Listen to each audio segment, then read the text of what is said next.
Welcome to Momentum Monday. I'm Dana Middleton, your host. Thanks for being here live. I see you guys jumping in. That's wonderful. If you have questions along the way, just let me know.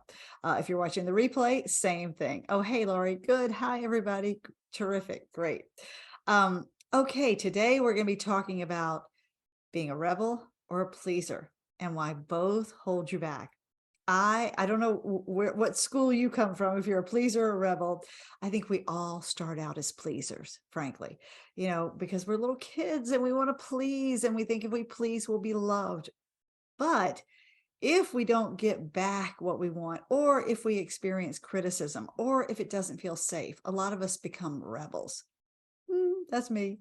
And if I'm an oldest child too, that's pretty common for an oldest child to be the rebel. My sister, who's the middle child, she's more of a pleaser, for instance. So, what are you? Are you a rebel? Are you a pleaser? And you may have a little bit of both in there. I think a lot of us do. The reason I think this is important is because often when we think I'm a rebel, so I'm free. We're not. It took me forever to figure this out, that being a rebel does not free you from the tyranny of others. And I say that kind of jokingly, but not so jokingly, because as children, we'll buy into other people as our authorities, and we either need to please them or rebel against them. But what's the common factor in both of those experiences is them. It's about them. It's not about you. And that is messed up because for a number of reasons, right? We're not allowed to make it about us, because it really usually is about that authority outside of us, that we think if I please that authority, I'm going to get what I want. And if I rebel against that authority and give them the big middle finger, then I don't know if I'm going to get what I want, but they're not going to get what they want from me. So it's confusing. And all it does is really hurt us.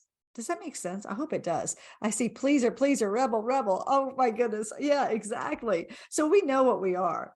But when we think about it, like, oh, it means it's about them when we're doing it, because we don't feel powerful enough or entitled enough in a positive way to get what we want, right? We think we need that authority to help us, or we're angry at that authority and want to get back at them. So it's wherever you are on that spectrum, we all have it, or most of us have it. But how this affects us later in life as a grown-up is not always so great, because think about it.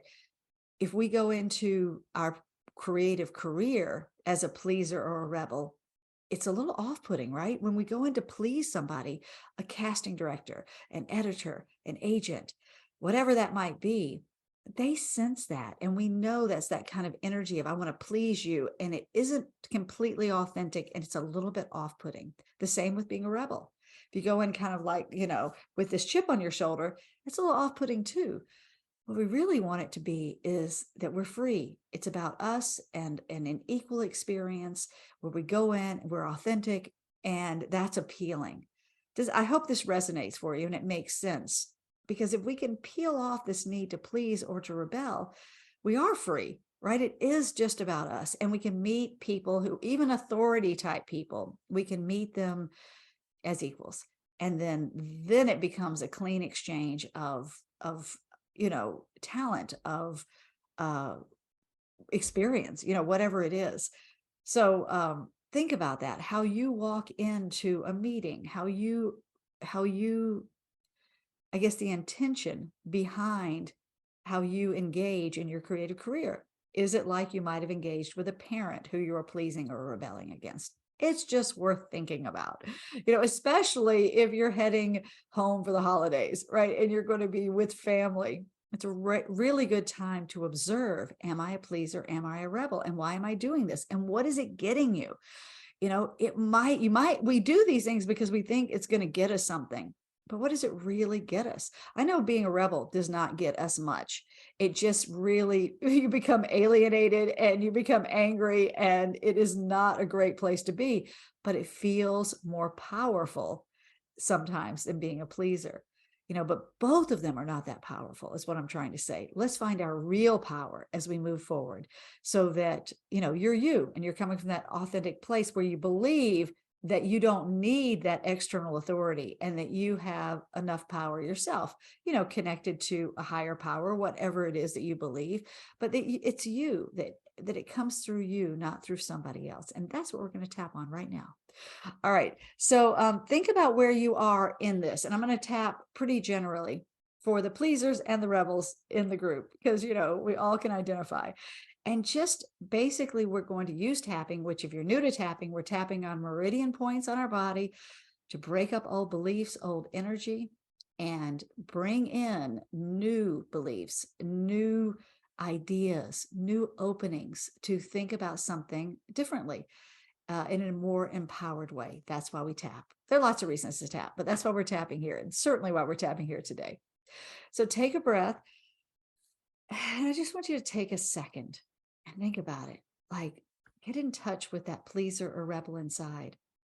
Where does she, he, they live?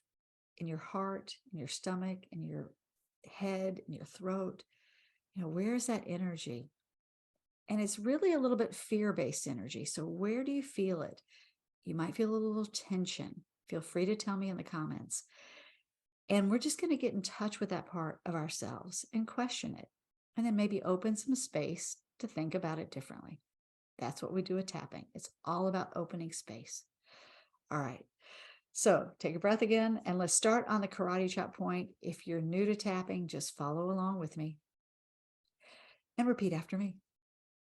Even though I'm a rebel or a pleaser, I've probably been doing it for a good reason. And I'm ready to look at that more deeply now. Even though I think I really need to be a rebel or a pleaser. Otherwise, how am I going to get what I want? How am I going to get what I need? I may not know, but I am willing to find out. And just one more time here. Even though I am a rebel, I am a pleaser, I love and accept myself, and it's okay. I do want to say that, y'all. Everything's okay. You don't have to change anything today. It's okay to be a pleaser or a rebel. We're just taking a look. That's it. Okay. So 2 fingers right here, going to the eyebrow point inside the eye. I'm a pleaser, and it's really important to me. Then outside the eye. I'm a rebel, and it's really important to me. Under the eye. I'm a rebel or a pleaser because of them. Under the nose. I had to please that person to get what I needed and wanted. On the chin. Because as a kid, I just wasn't powerful enough. I needed them. Under the collarbone. And maybe for me, pleasing got really difficult and I became a rebel. Middle of the chest.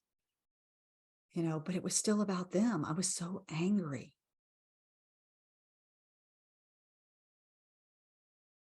Under the arm. A part of me is still angry. Top of the head. So I don't want to give up my pleaser or my rebel. How else am I going to get anything done? And back to the eyebrow point. I need them to take care of me. Outside the eye. And that's okay. These have been survival strategies that have worked, somewhat well. Under the eye. But I'm still not free because it's about them.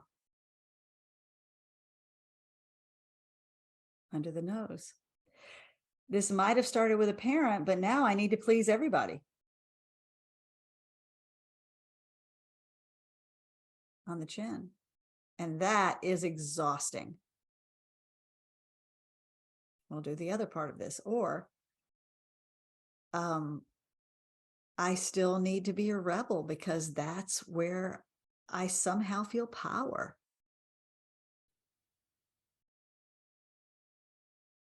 Middle of the chest. But it often is off-putting to others and doesn't get me anywhere. Take a breath. If you're yawning, that means you're moving energy. It's working. Under the arm. So what if for a moment I can think about setting my pleaser and my rebel aside? Top of the head. And for once in my life, really make it about me. Eyebrow point. As I heal the trauma of my past, maybe I don't need to please or rebel against authority figures anymore.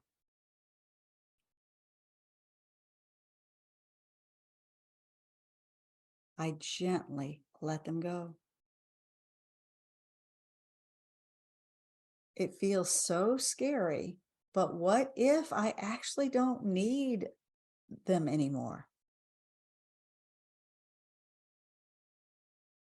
At least not in the old way where I felt powerless.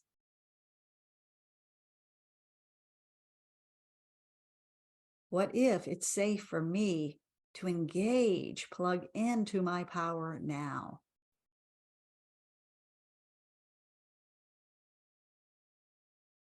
Because the universe, God, higher power is my source, not a person.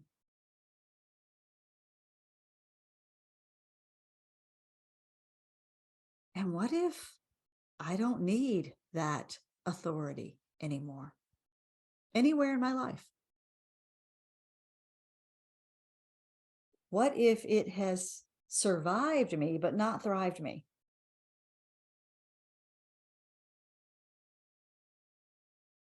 And it can be safe to give up my rebel, give up my pleaser. And we'll do one more round together because I am enough. I am powerful. I am everything I need to thrive.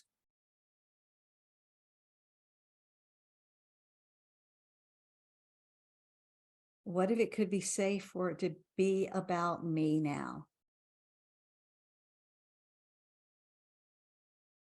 That doesn't mean I'm a bad person. It just means that I get to be more self-directed.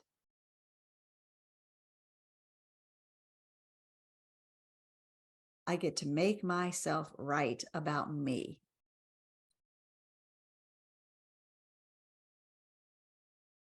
And from there, I really don't need to please or rebel against anyone.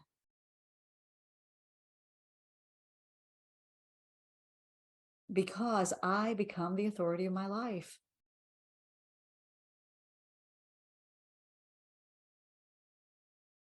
And from there, in there, great freedom lies.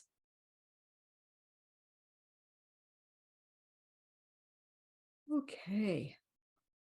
Take a breath, take a yawn. How did that feel? Oh my goodness, I yawn too.